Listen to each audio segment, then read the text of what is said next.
Hola, ¿qué tal, querida comunidad? El día de hoy vamos a hablar sobre uno de los términos que tienen mucha importancia dentro y fuera del culto a María Leonza, y del cual se tiene una multiplicidad de conceptos a tal escala que se sucede una situación de enfrentamiento de egos entre espiritistas y practicantes de alguna vertiente espiritual que tiene acogida con este término. El término que vamos a definir en concepto el día de hoy es el concepto de luz, pero desde la perspectiva que atañe a lo espiritual. Y es que esta palabra no solo tiene multiplicidad de acepciones, sino también multiplicidad de aplicaciones prácticas dentro y fuera del culto a María Leonza. Por ejemplo, el concepto filosófico de la luz, y que es a la vez uno de los efectos que produce la llamada luz espiritual. Este nos habla de la cualidad que tiene la luz y su efecto disipador de las tinieblas y la oscuridad, que nos permite descubrir las cosas ocultas por la oscuridad y nos permite avanzar a través de la misma. Y este concepto, llevado a lo simbólico y lo esotérico, se expande hacia el campo de la mente, el corazón y el espíritu, traspasando así aquella alegoría al campo metafísico del ser humano. Hablando de esta manera, en un contexto semejante, que de igual modo la luz espiritual va a disipar las tinieblas que nublan e impiden el progreso fluido de las ideas, las emociones y la incorporación de los elementos inherentes al espíritu en el diario vivir. Este concepto filosófico llevado a lo alegórico ha sido plasmado en la mitología y lo podemos observar en la mitología de Prometeo, quien gustó el fuego de los dioses y lo entregó al hombre, para que éste pudiera adquirir el conocimiento, la sabiduría y pudiera desarrollarse y evolucionar sin el obstáculo de la oscuridad y los peligros que en ella se esconden. Este efecto, convertido en una expresión filosófica dentro de la metafísica del ser humano, es uno de los efectos y aplicabilidad que tiene el término en la perspectiva espiritual. Ello porque se concibe que el hombre, paralelo a su existencia corporal, habita como espíritu en el mundo espiritual, en donde se posiciona mediante sus facultades en toda clase de ambientes, entre los cuales los hay en penumbra y que producen un efecto constrictor, que viene desde el espíritu hacia el cuerpo, produciendo las limitaciones que produciría la absoluta oscuridad, como si fuese un hecho físico al momento de hacer la vida. Siendo así, la luz espiritual nos ayuda, emulando el efecto de la luz física, a disipar las tinieblas y percibir con mayor claridad las cosas que vamos encontrando durante nuestra existencia humana, la cual es una expresión espiritual materializada en prisión de carne y hueso con fines de trabajo espiritual. En el caso del espiritismo y aquellas vertientes semejantes, la luz espiritual se define de acuerdo a los efectos que produce y se define así su aplicabilidad. Gracias a ello podemos decir que la luz espiritual es iluminación, conocimiento, sabiduría, evolución, claridad y muchísimas cosas más. Pero no es solo este concepto, también hay otras acepciones aplicables a todo aquello que se impregna de la cualidad de ser luminoso. Por ejemplo, oímos mucho decir voy a pedir la luz, y se pide la luz. No obstante, se lo hace de manera distante a los efectos ya descritos, pues se diagnostica también en parámetros de fortaleza ofensiva y defensiva los niveles o escalas de luz que alberga alguien o algún espíritu, definiendo así que espíritus muy fuertes pero poco sabios y conocedores en parámetros morales y filosóficos sean clasificados como de alta luz, como siendo una sinonimia de ser espíritus fuertes. Ahora contemplamos el término acuñado para sinónimo de un término que no se utiliza dentro del culto a María Leonza, pero es el que define esta cualidad espiritual, y se refiere específicamente a la fuerza magnética, que es una característica medible de los fluidos espirituales. Nuevamente aquí decimos, la luz espiritual se define de acuerdo a los efectos que produce, Y también hay otras acepciones aplicables a todo aquello que se impregna de la cualidad de ser luminoso. Y es que, a través del conocimiento espiritista, hemos aprendido a entender la fisiología del alma y tenemos en comprensión que toda la expresión de la existencia de un espíritu lleva a que lo caracteriza conforme a su naturaleza. Siendo así, el fluido como la fuerza o presión magnética de este varía en intensidad y adquiere en mayor o menor medida una cualidad sombría o luminosa. Ahora sí, caracterizando en base a ello que aplicado el término luz también a la fuerza espiritual y la cantidad de la misma, hacemos alusión específicamente a que un espíritu con características elevadas adquiere la cualidad de luminosidad en su esencia y en sus fluidos. Entonces, se dice que un espíritu posee mucha luz conforme a la cantidad de fluido disponible para ejecutar alguna acción, y que adicional a ello, si ese fluido proviene de un espíritu con características fuertes o suaves, tendrá una luz fuerte o una luz suave. Pero en sí, el llamar así al fluido y fuerza espiritual que posee un espíritu bueno, se debe específicamente al hecho de que, al ser un espíritu bueno, expresa en su fluido en diferente intensidad un grado de iluminación. Una vez explicado eso, expliquemos algo más en vinculación a esto. En el campo espiritual y la vida práctica del espiritista, suena mucho el término hurtar luces espirituales, haciendo alusión a la fuerza y cantidad de fluidos luminosos que posee una persona y que sirve como combustible para ejercer las facultades espirituales, ya sea para ejercer la mediunidad, ya sea para ejercer el pase de los fluidos espiritistas e incluso para protegerse de los fluidos oscuros de los espíritus malos. Esta situación ha abierto debate. Esto debido a que quienes lo han padecido alegan tener dificultad o imposibilidad para ejercer cualquiera de las funciones espirituales que antes sí podían. La interpretación coloquial declara lo siguiente: me han hurtado las facultades espirituales. Afirmación que por cierto no es válida, no es cierta. Esto debido a que tal como se expresa el término en perspectiva filosófica y metafísica, el conocimiento, la sabiduría, la claridad de las ideas no pueden ser hurtadas de una persona. Los dones o facultades tampoco pueden ser hurtados debido a que la facultad se instala con un fin misionero y estará presente de por vida en la persona para que haga su trabajo espiritual, aun si se desactiva en algún momento de su vida. O esta facultad le pertenece al espíritu por medio del mérito que ha adquirido en su evolución espiritual. Por ende, equivale a una pieza que está integrada sobre su cuerpo espiritual y a partir del cual ejerce el espíritu cada una de sus facultades. Ahora, es cierto que quienes son víctimas de este fenómeno entorpecen o radicalmente no pueden hacer uso de sus facultades mediúnicas. Se hallan en un estado de anemia fluídica expresada en debilidad magnética y desvitalización o cansancio. Esta también fue mi experiencia cuando a mí me sucedió algo parecido. Y tuve la oportunidad de estudiar en persona primera este fenómeno. Y lo que puedo decir es lo siguiente. Ahí lo que sucede ya fue mencionado. Pero si aún no se entiende el mecanismo por el cual se desactiva la funcionabilidad práctica de las facultades, esto se asocia a que el uso de una facultad espiritual utiliza como combustible el fluido espiritual. Y este, al ser hurtado espiritualmente por otro espíritu o persona, va a dejar incapacitado al portador de ejercer su función. Algo así como un vehículo al cual le has sacado la gasolina y posterior a ello se niega a encender.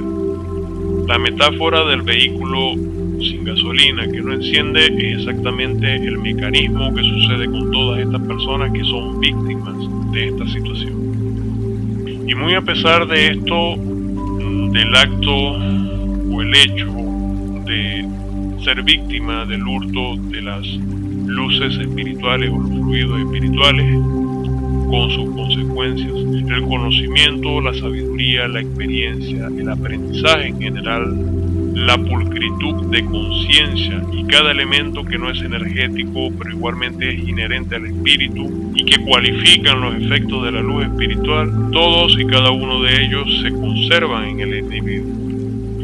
A continuación les comparto una anécdota. Ejercía yo labor de mantener sobre el altar petición a diferentes espíritus a favor de múltiples personas. Una de ellas es espiritista, y mientras estaba recibiendo tratamiento espiritual vinculado a mi espiritualidad, le llegó una mujer con el interés de atraer a su pareja, y esta persona espiritista, bajo tratamiento, le hizo un pequeño hechizo que colocó en un altar. De manera abrupta y sin saber por qué, yo desperté cansado, bajo de ánimos, inclusive me atrevo a decir que estaba deprimido. Mi intuición me decía que las peticiones que yo había colocado sobre mi altar se habían paralizado y no estaban fluyendo, ni se sentía ninguna energía presente en el altar. Esta persona me cuenta lo sucedido con esta persona que le solicita ese trabajo espiritual y me comenta lo que hizo. Yo me mantuve en silencio, pero fui a consulta en mi altar mater, que es el sitio en donde fui iniciado y de donde soy originario. Y ahí la madrina y propietaria del altar, quien no sabe nada de la situación, ni posee detalle alguno de lo que sucedió, me dice: alguien se puso a trabajar y te gustó la energía. Así lo dijo. Y lo dijo así debido a que ella usa todos los términos habidos y por ende no usa el término luz para definir todas las cosas definibles bajo este mismo término. Por tanto, fue específica para decir que fue la energía lo que esta persona canalizó y utilizó inconscientemente cuando hizo ese trabajo de hechicería. La situación en contexto es la siguiente, para aquellas personas que todavía no han entendido. Esta persona no lo hizo en mala intención, ni siquiera sabe que tal cosa sucedió, pues yo nunca se lo conté, no supe cómo hacerlo. No obstante, a partir de allí quedé alertado sobre futuras situaciones, pues cuando hacemos un conjuro, no solamente estamos vinculando al espíritu invocado y a la persona que vamos a beneficiar, sino que nos vinculamos nosotros también como intermediarios. Y tú, al hacer un conjuro, vas a ser golpeado por las acciones bilaterales, es decir, tanto vas a sentir el impacto energético de todo lo que hace el espíritu que se invoca para trabajar, así también vas a sentir todo el impacto energético vinculado a esa persona, a ese paciente. Esta persona de mi anécdota es espiritista, pero no lleva una disciplina de oración, de limpieza, peticiones, ni nada que se le parezca. Casualmente el tratamiento bajo el cual lo tenía era para darle luz y que ésta se manifestase en limpieza, fortaleza, claridad, apertura de caminos y muchas cosas más. La situación que acontece cuando una persona no lleva esa disciplina es que no atrae ni tampoco retiene sobre sí ninguna cantidad de fluidos, ni para evolucionar en su vida, ni para poder interceder por un tercero. Y allí lo que pasó es que él, al proceder a hacer un trabajo y no disponer de luz o energía espiritual suficiente, los espíritus que tomaron el trabajo analizaron sus vínculos y vinieron hacia mí y tomaron la energía disponible para cumplir con la tarea que él le asignó. Y como un dato adicional puedo decir que la noche anterior a que sucediera todo esto que estoy comentando, pude observar un visaje, una esfera de color negro que se movía en mis espacios, lo cual, sumado a lo anterior que ya les he compartido, confirma el veredicto de la consulta que me fue dada. El asunto tuvo solución, pues en los días posteriores estuve recibiendo pases de fluido muchas veces al día, y en cuestión de un par de días ya empezó a andar todo nuevamente. El altar se llenó de energía, las peticiones estaban fluyendo, y me volvió también la fuerza espiritual, la energía, el estado de ánimo y todos los beneficios que derivan de tener un balance energético positivo. Total que esta experiencia me sirvió para estudiar el fenómeno. Y aprovechando la ocasión, tomando esto como un preámbulo, les aclaro lo siguiente, para todas aquellas personas que hacen parte de una creencia, de una vida espiritual, de una práctica religiosa en donde hay implicación de magia, hay implicación de interceder por terceras personas, en donde hay intercambios, vínculos entre seres de este plano con seres de otro plano, y en donde se busca beneficiar sea a los vivos o sea a los muertos, o todo lo contrario. Les explico lo siguiente, para que entiendan un poquito el asunto y que tiene mucho que ver con eso que les estoy diciendo. El beneficio de tener un balance energético positivo. ¿Ok? El asunto va así. He aquí el mecanismo por el cual se produce la tranca de los caminos y la falta de evolución y lo positivo entre muchas personas. Ello porque la luz espiritual o cantidad de fluidos que atraemos y retenemos a través del ejercicio de nuestra espiritualidad son un recurso espiritual cuyo bien ha de ser canalizado para alimentar la mente, el corazón, el cuerpo físico, para abrir nuestros caminos que están cerrados por la densidad de la oscuridad y energías densas a donde quiera que vamos. Estas personas que agotan esta energía que es para su evolución personal y la canalizan para comercializar con ella, no la reponen de ninguna manera. Van a quedar ante todo en oscuridad espiritual del otro lado. ¿Ok? Van a quedar débiles espiritualmente hablando. Y finalmente, su vida entera se va a constreñir por la imposibilidad que tiene el espíritu de avanzar en esa oscuridad, en esa tiniebla, en esa penumbra total y absoluta. Por ello que, salvo personas que están consagradas para trabajar y que reciben continuamente fluidos de parte de la espiritualidad que los ampara, la mayoría de las personas debe canalizar este manojo de fluidos que traducimos por su cualidad de luminosidad como luz o luz espiritual. Deben canalizar esta luz, esta energía, estos fluidos para la vida cotidiana. Pues cuando pedimos la luz espiritual, lo que los espíritus nos están dando son fluidos. Y los fluidos canalizados en lo que deseamos conseguir se expresa y se materializa en la vida en aquello que nos interesa, que puede ser el amor, el trabajo, la alegría, la paz, etc. Así que, a modo de conclusión y resumen, podemos decir lo siguiente sobre la luz y la luz espiritual. En el contexto filosófico, en el contexto espiritual, en el contexto energético. La luz espiritual se define de acuerdo a los efectos que produce, y también hay otras acepciones aplicables a todo aquello que se impregna de la cualidad de ser luminoso. Es decir, todo aquello que la luz produce lo podemos definir como luz, y todo aquello que es luminoso, que tiene la característico, la cualidad de iluminar, también le definimos como luz. Al hablar de la luz espiritual estamos hablando de dos tipos: una inherente a la evolución del espíritu y que imprime la propiedad de iluminación, conocimiento, sabiduría, evolución, claridad y mucho más. Y la otra se refiere a propiedades inherentes a los fluidos espirituales, que son una forma de energía manipulable. El término luz define ambas cosas dentro del culto a María Leonza, es decir, define tanto a la claridad, la iluminación, la evolución, la sabiduría, que son aportes inherentes al espíritu, como también la cantidad de fluidos, la fuerza espiritual, la cantidad de energía que posee un espíritu, que posee un individuo, una persona. La luz espiritual, filosófica o moral es meritoria, por ende no puede ser hurtada, pero los canales por los cuales se manifiesta pueden ser entorpecidos. Esta luz se gana mediante la experiencia, mediante el estudio y la conducta del día a día. Por otra parte, la luz energética o fluidos espirituales son una forma de materia energética que reviste el cuerpo del espíritu, y este lo canaliza para expresarse y actuar facultativamente tanto en su mundo como en el nuestro, y puede ser transferida o hurtada causando síntomas asociados a agotamiento energético, lo cual afecta al espíritu, a la mente, el límbico o el corazón, haciendo alusión a la parte emocional. el cuerpo físico y la progresión de la vida.